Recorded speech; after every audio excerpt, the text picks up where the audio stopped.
Welcome to the Bringing Intimacy Back show, where intimacy is real. If you desire to intimately connect with yourself, significant other, children, family, friends, community, and higher power, then this is the show for you.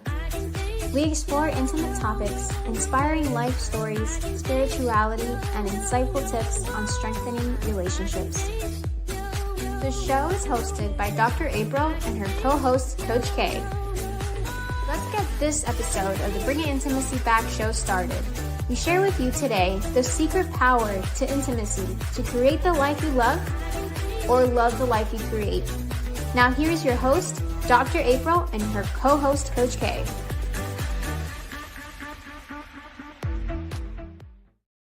Welcome to the Bringing Intimacy Back show, where intimacy is real. You jamming. I know. It's March, and it is March Madness. Do you have any madness going on in your life? Always. Look, even my hair is madness. Yes. Oh my gosh, I'm so excited about today's show. We're going to be talking about winning relationship strategies. You know, how can we win in relationships that is good for us and for our partner? But yes, it is March Madness and things are happening all over. Yes, it's definitely, it's spring fever is coming. Yes, and I feel kind of exactly the same way in the sense of things just going craziness, in the sense of stuff's always happening. So I'm sharing my space now with my adult daughter, and it's a little nuts. I haven't had a roommate in a while. and then it's the grown daughter versus when she was younger. And so getting accustomed to that, that's fun. Yes, it's fun, definitely. So before we get into our topic, of course, is our charity of the month, which is Women Rising, which I love this charity because as women, we have so much stuff going on. It just makes us, some between children, work, responsibilities of life, our bodies, our hormones, it's a lot. And so what Women Rising does is they assess women and their families and providing social services and development and advocacy services. That's good. A program just dedicated to that. That's very good. Women Rising. Yes, because as women, we got to rise. Yes. Yes. As I stated earlier, today's topic is about losing to winning relationship strategies. Yes, because relationships are, as I think about it, Coach K, when we pass away, we can't take anything with us. Right. What matters in the end is our relationships. That's the one thing, that's the most important thing that's left behind. Yes. Yeah. And it's how we live our lives, and it affects everything else that we do. It really, in that, especially that relationship with yourself, because that spews out into the relationships that you build and have with everyone else. Definitely. So we're going to take a break. When we come back, you and I are going to come up with some relationship strategies to help all our audience out there. And if you're out there on Facebook, Twitter, Instagram, and you have a question, you're like, how can I make it in this relationship? Let us know, because we're going to give you some strategies. We'll be back in a moment. Are you a business professional? Dr. April Brown's latest book is for you. Whether you are newly hired or managing a team of employees, her 30 intimacy-driven business principles will help you progress towards career success. Learn how to show up as your best self at work, what it means to cultivate a meaningful career, and how to avoid burnout, all while living up to your highest professional potential. Improving Intimacy, the book for business professionals, is available on Amazon in Kindle, Audible, and paperback. Search Dr. April Brown on Amazon to view all her books on improving intimacy for yourself, spouse, spirit, and more. Welcome back to the Bringing Intimacy where intimacy is real. And today's topic is about winning relationship strategies. So just like in basketball, as we're doing March Madness, or in any kind of event, if you're struggling in your relationship and you're maybe you're struggling with yourself and you're like, oh my gosh, I want a relationship. I want a relationship. Really, and you're not doing anything about it, you're really sitting on the bench. Right. Yeah. Yeah. And so as you get off that bench and go into this feel of connecting, I think one of the number one strategies of relationship is knowing yourself. Oh, yeah. Very important one. Yes. Yeah. And not losing yourself. And what I see in a lot of relationships or some couples or whatever, it's sometimes a partner lose themselves. They are so like, I'm so invested in this other person that I'm just going to take on everything they like. You know, how they wear my hair, clothes, dress, everything. And keeping with and thinking about the sports, especially, in basketball, we think about how many young people, they want to be like, I want to be like Jordan. I want to be like LeBron. So they work towards that. And it makes it difficult for them to come into their own style of playing. And that is exactly what happens in relationships. Like they start to walk in each other's pathways.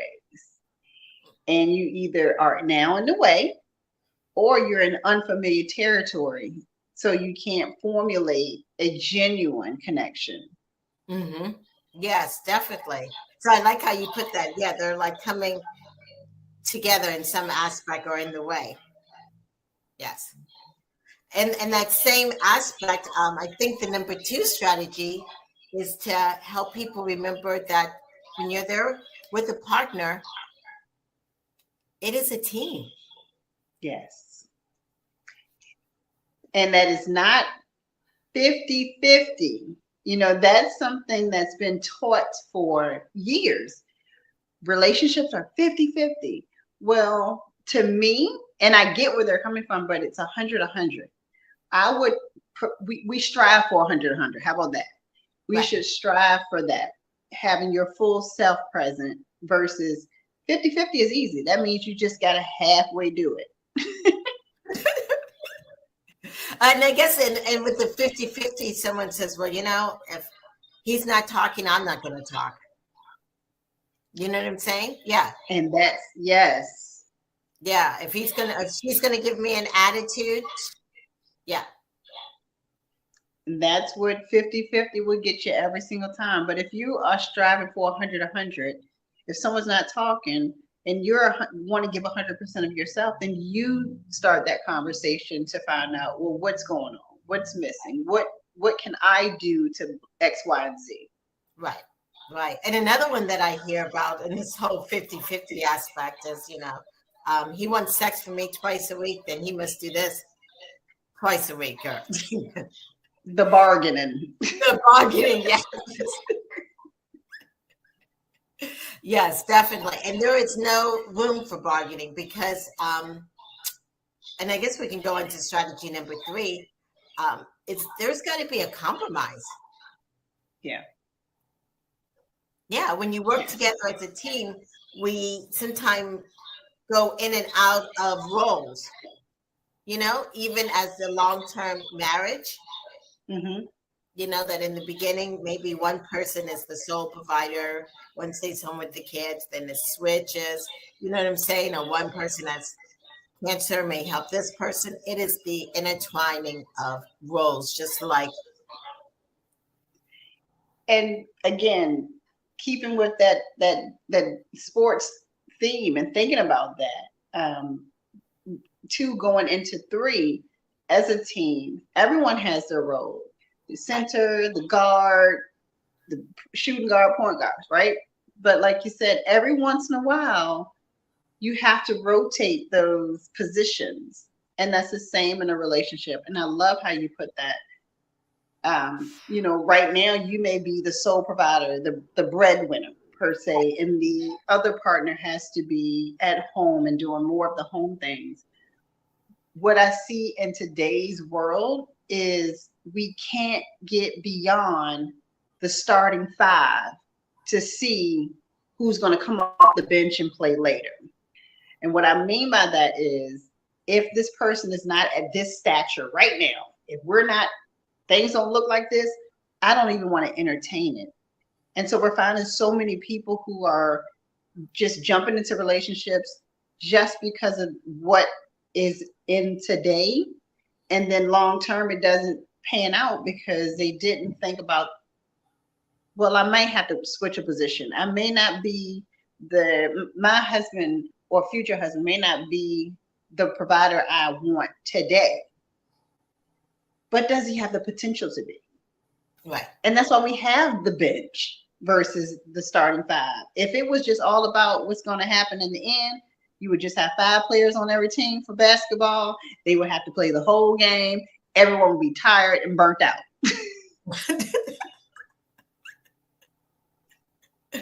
Yes, definitely. I mean, that what you just said is really important in that aspect. And I like how you put that. Sometimes you have to, you've got to compromise. You absolutely have to. And understanding that compromise does not mean giving up yourself. Mm-hmm. Compromise means adapting within yourself to meet whatever limitations, you know your limits. And if that means that compromise is beyond my limit, I'm either going to say, hey, this is where I can go. That's my compromise. Right. Doesn't have to look a certain way. So absolutely right. Right. And I'm going on to strategy number 4, because we're talking about compromise. I'm thinking about also that sometimes when you have the ball, sometimes you need to pass it. Yes. Everything that your partner does, do you need to sit there and focus and yell and scream? Sometimes you need to let things go. Pass it on. Let's not I love it. You know what I'm saying? Yes. Yeah. You can always sometimes make a shot, but sometimes it's more important for the team, for the relationship, to pass the ball. Give your partner grace. That's a huge one. That is so huge. Understand, especially when it comes to, there are in relationships, both the man and women, they get stuck into gender roles, right? And so they feel like they have to carry this play every single time. Like, I'm the shooting guard. Every time I touch the ball, I gotta throw it. Mm-hmm.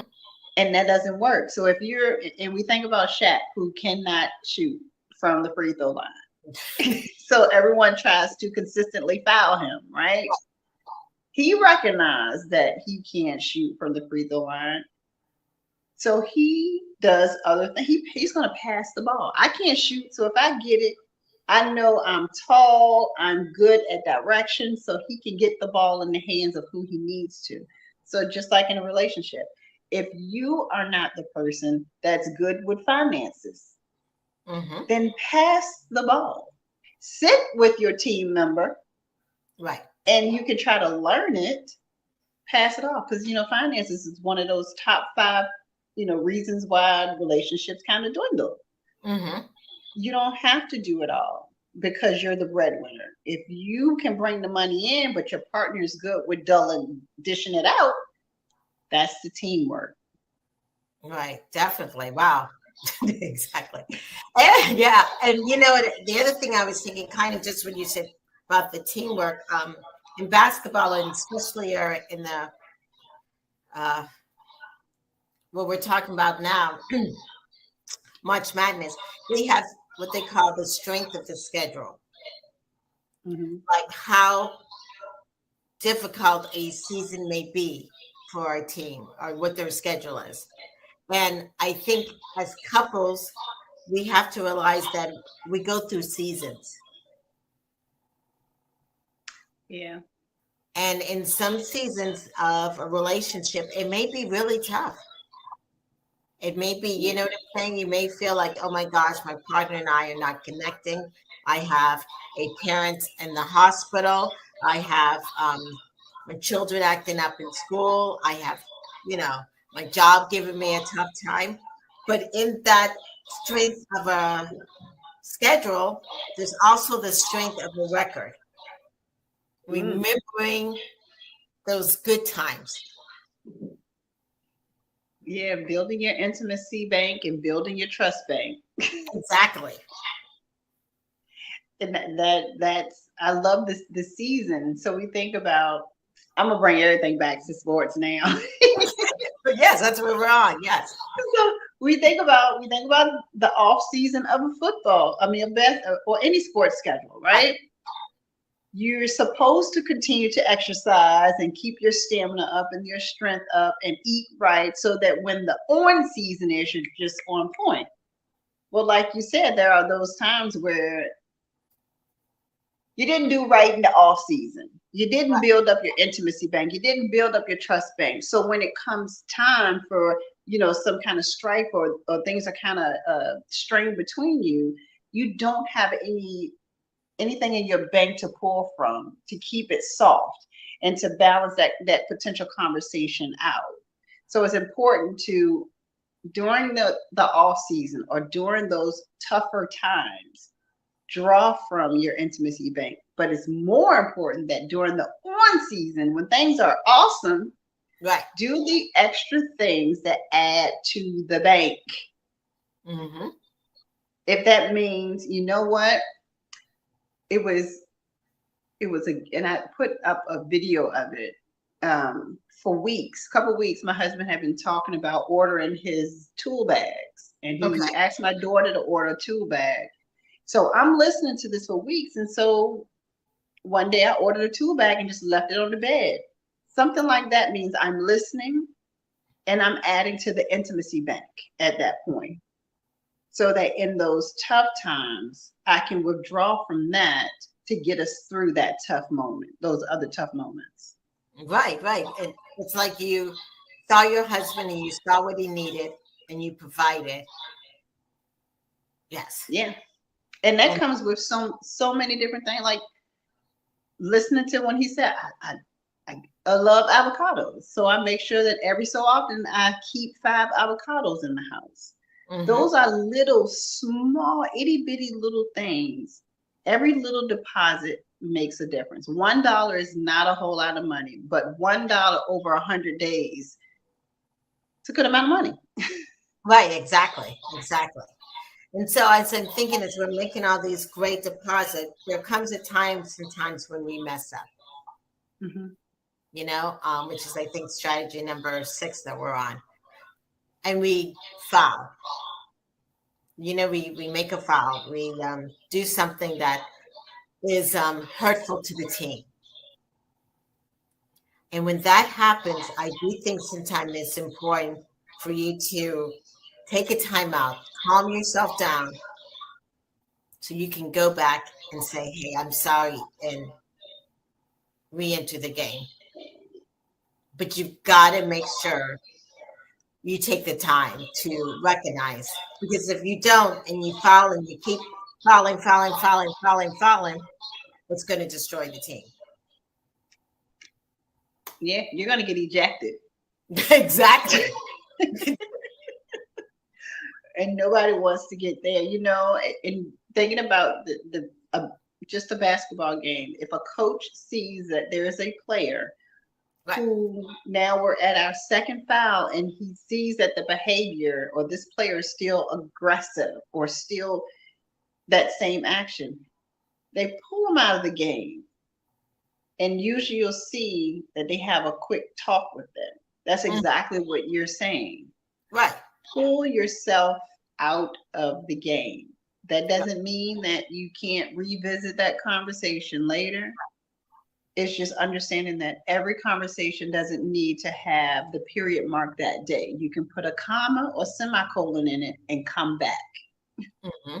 But then it's so hard because some people just like, I just want to win this argument. I just want to win this argument. I just want to, yeah. But then you're going to be playing by yourself. In the locker room. Yeah. Definitely. Yes. Yes. So you've got to be able to go back in, you know? Yeah. Which goes into number 7. It's about the rebounding, going back in. How can I go back in? You know? That rebound is very important. It's, you knew what got you pulled out of the game. Right. Because you should have taken that time to understand, okay, I'm in timeout. Right. What can I do, or what part did I play in me in this timeout? And that's not saying you blame yourself for anything. That's saying recognize that, because the only thing that you can control and change and alter is yourself. Right. So if you concentrate on what do I need to do? Number 1, when I go back in the game, I'm gonna tie my shoe. Number 2, when I go back into the game, I'm gonna recognize that we're on a team. And number 3, maybe I need to communicate more with the person to my left so that every time that I go over there, we're not bumping into each other. So just like when you have that argument or things get a little too heated, you sit back and you think about, what role did I play in this? And you speak from that perspective. That usually will prompt your partner to speak from their perspective. Once you've gotten that out, then you each can say, well, this is how I felt when you did X, Y, and Z. So what you're saying is, when something comes up, you don't go and say, well, you did this and you did this and you did this. You start with the I. Exactly. You open that up, because that will take that defense that your partner's already on, like, here we go again. Right. But when you start talking about what I did, it's like, oh, okay. Yeah, you did. Yeah. Because you're saying you recognize whatever it is that caused this, even though you may not have been the start of it. You're pointing out the part that you played in it, and in hopes that the conversation can keep flowing. You're not doing this because you want them to admit what they did wrong. You're doing this to show, this is what the role that I played, because I want us to have a better conversation. Right. And I think it kind of even goes into our last strategy, number 8, is the dance. In March Madness, there's a dance. Couples, we all have a dance. We all flow in a certain manner. You got to really understand how you and your partner dance together. And if you like that dance, or if there's issues with that dance, you got to be aware of it so you can make changes to it. Yeah. And switch your lead. When I do my couples mindfulness class together, I always say, you decide who's going to take the lead, and then X, Y, and Z. And so sometimes the husband might take the lead. Sometimes the wife might take the lead. If we're talking dual partners, the more dominant partner may take the lead one time, and the more submissive partner may take the lead. So that dance is recognizing who's going to take the lead, playing your role in the dance, and every once in a while, do a dip, change it up, do a twirl. I love that. Yes, yeah, because when you shake it up a little bit, it just brings so much drum roll, excitement. Yes. Yeah, yeah. And I think what's really like people love March Madness is because of the excitement. It's the buildup of teams and doing things differently. And that's how you should be about your relationship. You should be excited about it. Yeah. Absolutely. If you're not excited about your relationship, not just your partner, if you're not excited about the relationship that you have with your partner, take a step back and reevaluate it. Why is it that that person excites me but our relationship doesn't? Because those are two separate things. Mm. Think about somebody who may have won the championship, but they're still unhappy with the team. That's exactly what that is. So let me take a step back. I'm winning because this person is awesome, but the relationship that we have is off. And how long can we continue to win if we're faking this relationship? Mm-hmm. Wow, that is powerful. And as I think about all the work I've done with couples, and sometimes, like you said, they love the partner, but they're not excited about the relationship, Mhm. and we've had to really look at everything in the sense of where they're living, their schedule, if they're running around 50 million things, helping 50 million aspects, even down to their health. Mhm. You know what I'm saying? Yeah, that the food we're eating, the lack of exercise, the money we're spending, the money we're not spending. It's just a variety of different other aspects. Yeah. So we don't, it's not a lot of people that think about that. It's more, love is not enough to sustain any relationship. Love is the bare basic minimum. It's like the sheetrock that goes up. You can live in a house that's just sheetrock, but eventually it's going to get knocked down. Love is not enough. It's understanding, it's boundaries, it's communication, it's respect. That's a big one. So that's the pieces that play into the actual relationship. The people are the sheetrock. They're the bare minimum with a little love. Yeah, and just because you mentioned boundaries and respect. And when you talk about respect, it's not only just respecting your partner, but kind of going back to that first strategy we gave, but also respecting yourself. Absolutely. What are you letting yourself be exposed to, or even yourself? What are sometimes we don't even respect ourselves. And it's so important for us to have boundaries. It's huge because a boundaryless relationship today turns into resentment and chaos tomorrow.